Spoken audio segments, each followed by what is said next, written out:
अजिंठा बुद्ध विहार धाग YouTube channel.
तुम्ही ते मान्य करता का?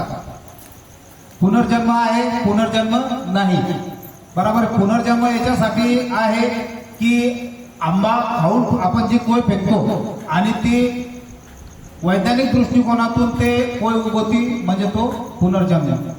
आणि पुनर्जन्म याच्यासाठी नाही की आपण विज्ञान युगात जगतो आणि चित्ताचा आणि आत्म्याचा भगवंताने नकार दिले असल्या कारणामुळं आपण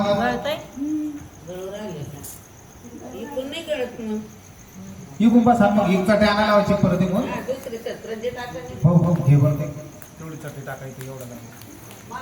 आजच्या दिवस ऍडजस्ट करा, उद्या कोणत्याही परिस्थितीमध्ये आपण ताडपत्रिका होत नाही, उद्या वरतून लावून घेऊ म्हणजे ते पाणी गळाचा प्रश्न होणार नाही. पा मागा नाही तर गळाला की परत मग इथं सांगा.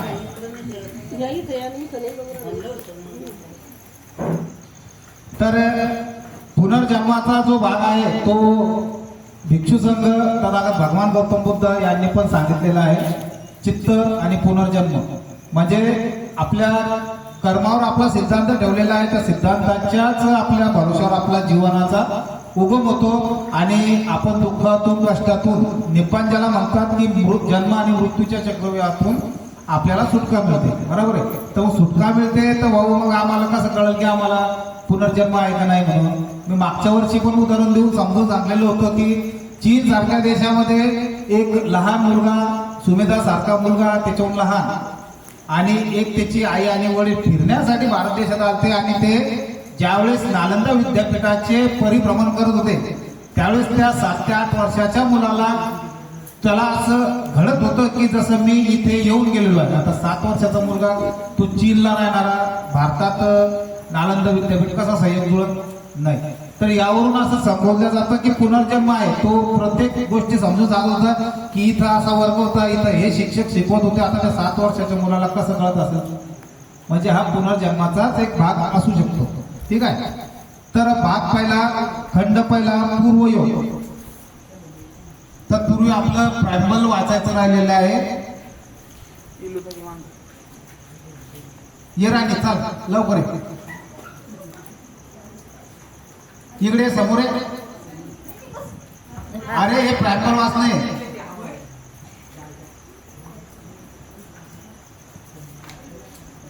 पटकन घेतलं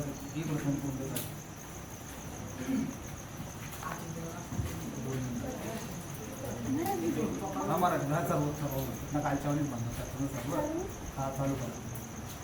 आम्ही भारताचे लोक, आम्ही भारताचे लोक, भारताचे एक सार्वभौम समाजवादी धर्मनिरपेक्ष लोकशाही गणराज्य घडविण्याचा व त्याच्या सर्व नागरिकास सामाजिक आर्थिक व राजनैतिक न्याय विचार अभिव्यक्ती विश्वास श्रद्धा व उपासना यांचे स्वातंत्र्य व संधीची समानता निश्चितपणे प्राप्त करून देण्याचा आणि त्या सर्वांमध्ये व्यक्तीची प्रतिष्ठा व राष्ट्राची एकता आणि एकात्मता यांचे आश्वासन देणारी बंधुता प्रवर्तित करण्याचा संकल्पपूर्वक निर्धार करून आमच्या संविधान सभेत आज दिनांक 26 नोव्हेंबर 1949 रोजी याद्वारे हे संविधान अंगीकृत आणि अधिनियमित करून स्वतः अर्पण करीत आहोत. बस आता पुढे बसायला. तर त्यांच्या पूर्वजन्माची कथा म्हणजे मिलिंद राजा आणि नागसेन यांच्या मधला दुवा. मिलिंद राजा आणि नागसेन यांच्या पूर्वाश्रमाची कथा आहे. तर पहिला भाग आहे पूर्वयोग. पूर्वयोगाचा अर्थ असा आहे की त्यांनी पूर्वजन्मी केलेले कर्म. बघा, आलस्करी कर्मावर तुमचे कर्म जर व्यवस्थित असेल तर तुम्हाला निब्बाणाकडे जाणं खूप फलदायक ठरतं. तुम्ही जन्म आणि मृत्यूच्या चक्रव्यूहातून तुम्हाला परत जन्म घ्यावे लागणार नाही. आता आपल्याला माहिती आहे की आपण मागच्या चित्तात कोणते कर्म केले, आपण मागच्या चित्तात कोण होतो म्हणून, बरोबर आहे. परंतु जसं तुम्ही 4 निब्बाणाकडे जाणाऱ्या पायऱ्या आहेत, ज्यामध्ये सकदागामी, अनागामी, सकृदागामी आणि अरहंत. ज्यावेळेस आपण एखादी पायरी पूर्ण करू त्यावेळेस आपल्याला सर्व चित्तातलं आपले जन्म आठवतील की आपण ह्या चित्तात कोणता जन्म होता, त्या चित्तात कोणता जन्म होता. ठीक आहे. तर ते असतात कर्म. म्हणून प्राचीन काळी भगवान काश्यप बुद्धचे समय गंगा नदीच्या काठी एका आश्रमात एक फार मोठा भिक्षू संघ वास्तव्य करत होता. व्रताचारी आणि शील संपन्न ते भिक्षू प्राप्त काळी उठून बुद्ध गुणांचे स्मरण करत असतात. संपूर्ण अंगण झाडून काढीत व केर कचरा एकत्र करीत असतात. एके दिवशी एका भिक्षूने एका श्रामणेरास तो कचरा फेकून देण्यास सांगितले. परंतु त्याने त्यांच्या आज्ञेकडे मुद्दामच कानाडोळा केला. दुसऱ्यांदा व तिसऱ्यांदा सांगितल्यानंतर सुद्धा त्याने त्याकडे मुळीच लक्ष दिले नाही. हे पाहून हा श्रामणेर फारच उद्धट आहे असा विचार मनात येताच रागाच्या भरात भिक्षूने त्या श्रामणाऱ्या झाडूच्या दांड्याचा एक फटका मारला. तेव्हा त्याने भीतीमुळे रडत कचरा फेकत असता आपल्या मनाशी असा संकल्प केला की जोपर्यंत मला निर्वाण पद प्राप्त होत नाही तोपर्यंत मी हे साफसफाईचे पुण्य कर्म करीत राहील व त्यामुळे होणाऱ्या फलप्राप्तीच्या योगाने जेथे जेथे माझा पुनर्जन्म होईल तेथे तेथे मी तळपणाऱ्या सूर्याप्रमाणे अत्यंत तेजस्वी होईल. कचरा फेकून तो स्नानासाठी गंगा नदीच्या तीरावर गेला. गंगेचे शब्दायमान असे तरंग पाहून त्याने पुन्हा दुसरा संकल्प असा केला की जेथे जेथे मी जन्म घेईल तेथे तेथे मी या लाटांच्या जलद वेगाप्रमाणे प्रत्युत्तम मती आणि प्रतिभा संपन्न होईल. तो भिक्षू देखील झाडूच्या ठिकाणी झाडू ठेवून स्नानासाठी गंगेच्या घाटावर जात असता त्याने त्या श्रामणेराला वरील संकल्प ऐकला आणि आपल्या मनाशीच विचार करू लागला की हा श्रामणेर माझ्यामुळे प्रेरित होऊन जर असा संकल्प करीत आहे तर मला त्याची फळप्राप्ती होणार नाही.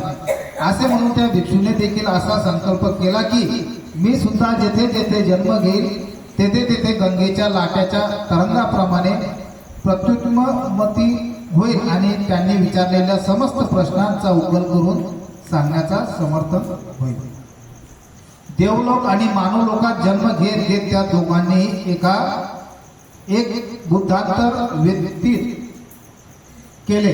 तेव्हा यांच्या जन्मांतराच्या परिभ्रमण अवस्थेत तथागत बुद्धाने सुद्धा त्या दोघांना पाहिले आणि मोगली पुत्र तिष्य स्थैरास पाहून जसे भाकीत केले होते तसेच यांच्या संबंधी देखील भाकीत केले होते की माझ्या महापरिनिर्वाणानंतर 500 वर्षांनी हे दोघेही जन्मास येतील आणि ज्या धर्मविनयाचे मी सूक्ष्मपणे निरूपण केले त्यांचे प्रश्नोत्तर उपमा आणि युक्तिवादाच्या साहाय्याने स्पष्टीकरण करतील.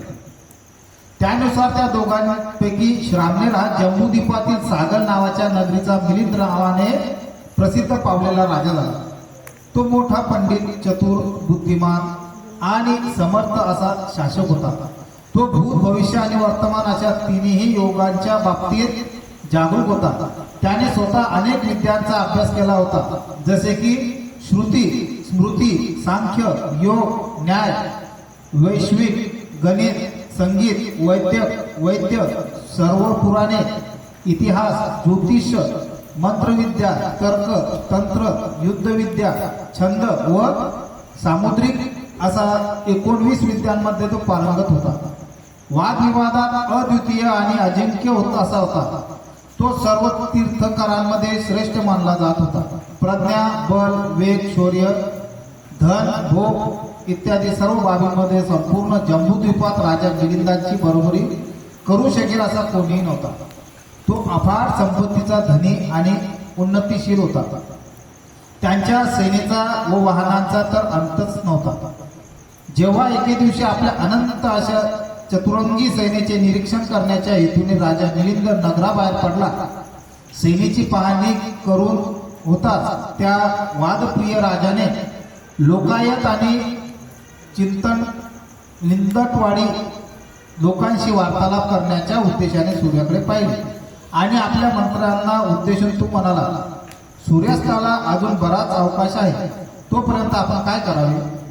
ज्यांच्यासह नगरात जाऊन वार्तालाप केल्यास तो माझ्या शंकाकुशंकाचे निरसन करू शकेल असा कोणी एखादा सम्यक संबुद्धांचे सिद्धांत जाणणारा श्रमण, ब्राह्मण किंवा गणाचार्य पंडित आहे का? राजाचे हे उद्गार ऐकून 500 यवनांनी त्यांना सांगितले की महाराज, असे 6 पंडित आहेत. पुरण काश्यप, मखली गोसाल, निघंटनाथ पुत्त, संजय वेलिटिट पुत्त, अजित केस कंबली आणि ककुत्त कंचान. ते संघनायक, गणनायक, गणाचार्य, प्रज्ञा आणि तीर्थकर आहेत. लोकांत त्याचा फार मान आहे. तेव्हा हे महाराज, आपण त्यांच्याकडे जावे आणि आपल्या शंकाचे निरसन करावे. मग पहिला आहे पुरण कश्यपाशी मिलिंद राजांची भेट. त्यानंतर 500 यवनासह मिलिंद राजा सुंदर रथावर बसून पुरण कश्यपकडे गेला आणि पुरण कश्यपकडे त्याच्या कुशलतेविषयी विचारपूस केली. याप्रमाणे अनौपचारिक चर्चा केल्यानंतर एका बाजूस बसला आणि पुरण कश्यपला तो म्हणाला, भंते कश्यप, जगाचे पालन कोण करतो?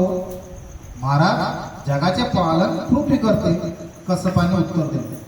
भंते कश्यप, जर पृथ्वी जगाचे पालन करते तर अवीची नरकात जाणारे जीव पृथ्वीचे अतिक्रमण करून का बरं जातात?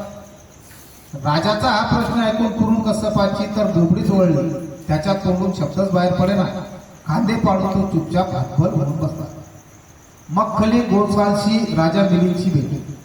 यानंतर मिलिंद राजाने मखली गोसालास पृच्छा केली, भंते गोसाल, पाप आणि पुण्य ही कर्मे आहेत का? तसेच चांगल्या व वाईट कर्माची फळे भोगावी लागतात का? नाही महाराज, पापकारक किंवा पुण्यकारक असे काही एक कर्म नाही. तसेच चांगल्या किंवा वाईट कर्माची फळे भोगावी लागत नाही. महाराज, येथे जे क्षत्रिय आहेत ते परलोकातही क्षत्रियच राहतील. येथे जे ब्राह्मण, वैश्य, शुद्ध, चांडाळ किंवा फुक्कस आहेत ते परलोकात गेल्यावरही अनुक्रमे ब्राह्मण, वैश्य, शूद्र, चांडाळ व फुक्कसच राहणार. वस्तुत्व पाप आणि पुण्य कर्माने काय होणार? गोसाल उत्तरला, भंते गोसाल, जेथे तर क्षत्रियादी आहेत ते सर्व परलोकी गेल्यावरही क्षत्रियादी म्हणूनच राहतील आणि पाप पुण्याचा कोणताच परिणाम होणारा नसेल. तर या लोकी जे लुळे पांगळे आहेत ते परलोकी गेल्यावर सुद्धा लुळे पांगळे राहतील. जे लंगडे आणि लंगडेच व्हायचे आहेत, जे कानतुटे आणि नकटे आहेत ते सर्व कानकटे व नकटेच व्हायचे काय? तर राजाच्या प्रश्नावर गोसाला अगदी चुपचाप बसला. हे पाहून राजाला मनात विचार आला की हे जम्बूद्वीप तुच्छ आहे. येथील पंडित ज्ञानाच्या दृष्टीने अगदी करकरीत, कोरे व नामधारी असून सुद्धा त्यांच्या खोटेपणामुळे व दिखाऊपणामुळे त्यांची व्यर्थ कीर्ती पसरली आहे. माझ्याशी चर्चा करून माझ्या शंकांचे निरसन करू शकेल अशा लायक कोणीही श्रमण ब्राह्मण इथे नाही. एके दिवशी असाच मिलिंद राजा आपल्या मंत्र्यांना उद्देशून म्हणाला, आजची रात्र फार रमणीय आहे, तेव्हा कोणत्या श्रमण ब्राह्मणापाशी जाऊन मी वार्तालाप करू? कोण बरे माझ्याशी चर्चा करून माझ्या शंका दूर करू शकेल? असे धार्त असलेलं कोणी आहे काय? राजाचे असे आव्हानयुक्त कथन ऐकून सर्व मंत्री चूप होऊन त्यांच्या तोंडाकडे पाहत उभे राहिले.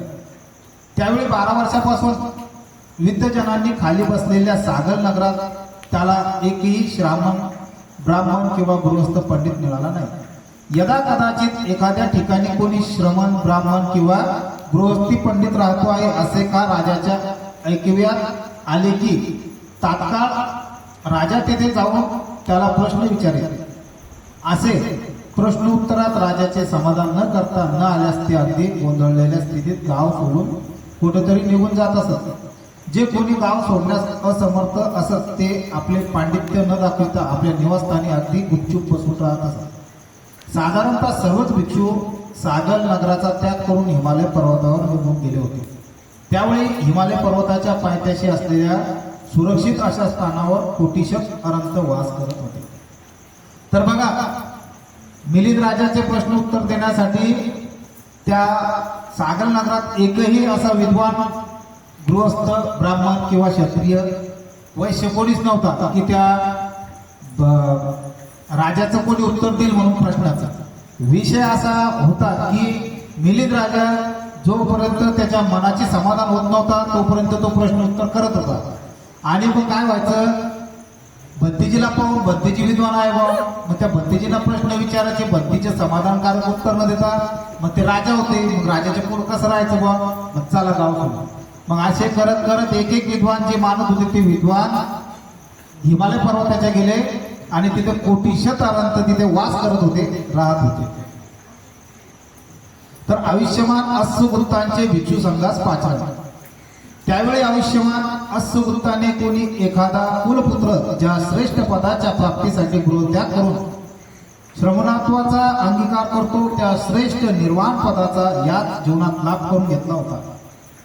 त्यांच्यात अपूर्व अशा श्रवण शक्ती होती. त्या श्रवण शक्तीच्या सामर्थ्यावर त्यांनी मिलिंद राजाचे उद्गार ऐकले आणि युगंधर पर्वताच्या पठारावर आपल्या भिक्षू संघाची सभा बोलवली आणि भिक्षू संघास उद्देशून त्यांनी पुच्छा केली की हे औस, मिलिंद राजाशी चर्चा करून त्यांच्या शंकाचे निरासन करील असा कोणी एखादा समर्थ भिक्षू आपणामध्ये आहे काय? असे विचारल्यानंतर ते सर्व कोटीशक अनंत गप्प बसून राहिले. हाच प्रश्न तीनदा विचारल्यानंतर देखील एकानेही तोंड उघडले नाही. तेव्हा आयुष्यमान अस्सभूत तेथे एकत्र जमलेल्या संघ सदस्यांना म्हणाले, हे औस, तावरतीस भवनामध्ये वैजयंत राजवाड्याच्या पूर्वेस केतमती नावाचा प्रामाद वाडा आहे. तेथे महासेन नामक एक देवपुत्र राहतो. तो मिलिंद राजाशी चर्चा करून त्यांच्या शंकाचे निवारण करण्यास समर्थ आहे. बघा, कालचे आपण धम्मचक्र प्रवर्तन सूत्र घेतलं, बरोबर आहे. तावंतीस देवलोकांचं तिच्यात नाव आलेलं होतं. वाचलं तुम्ही गाथामध्ये कोणी? असं मी त्यासाठी म्हटलं होतं की तुम्ही ह्या गाथेच्या वेळेस किंवा धम्मचक्र प्रवर्तन सूत्राच्या वेळेस श्वासावर लक्ष ठेवायचं, शांत बसायचं. कारण हिच्यात देवलोक आणि जे 10 देवभूमी आहे किंवा लोकभूमी आहे तिथले सर्व देवी देवता, मग देवी देवता म्हणजे कोण? हे नाही जे पोस्टरवर पाहिजे होते अरहंत प्राप्त लोक, अरहंत जे ज्यांना जीवनचक्रातून मुक्त झालेले आहे की परत मला कोंबडी व्हायचं नाही, बदक व्हायचं नाही, उंदीर व्हायचं नाही, यापासून ते मुक्त झालेले अरहंत. ते अरहंत लोक तावतीस, आता पुढील येणारे जे बुद्ध आहेत तर ते बुद्ध आपले बोधिसत्व डॉक्टर बाबासाहेब आंबेडकरच आहेत आणि ते तावतीस देवलोकामध्ये आता आहेत. परंतु ज्यावेळेस या पृथ्वीवर या सृष्टीवर अंधकार फैलत जाईल, म्हणजे ज्याला म्हणतात की अकुशल कर्म वाढत जाते, त्यावेळेस त्यांची उत्पत्ती होईल आणि त्यानंतर ते अंधारातून आपल्याला प्रकाशाकडे नेतील. तोपर्यंत पर्यंत आपल्याला तिथं उगम जर घ्यायचा असेल तर आपल्याला कर्म बळकट करणं आहे, बरोबर आहे. म्हणून मी काल तुम्हाला आवर्जून सांगतो होतो की वर्षावासाचे 3 महिने जे आहेत ते पूर्ण श्रद्धापूर्वक तुम्ही साधना करा, याचना करा, दान पुण्य कर्म करा, चांगले कर्म करत राहा. कारण काय सांगावं, पुढं ज्यावेळेस 34 लोकातून तथागत विश्वरत्न डॉक्टर बाबासाहेब आंबेडकर बुद्ध रूपांच्या स्वरूपात जर 34 देवलोकातून जर उगम पावतील तर त्या लोकांमध्ये आपण उत्पन्न व्हायचं म्हणजे काय आहे की त्यावेळेस आपलं जीवन चक्राच्या याच्यातून आपण मुक्त होतो. नाही तर अल्पकल्प हजारो करोडो वर्ष आपल्याला प्रगत व्हावंच लागल, उत्पन्न व्हावंच लागल. ठीक आहे. तर अशा प्रकारे या 3 महिन्याचं वर्षवासाचं आपण पूर्णपणे पालन करा आणि सर्वांना मंगलमय वातावरण ठेवा आणि त्रिशरम पंचशील बुद्धांना शरण जा. साधू साधू साधू.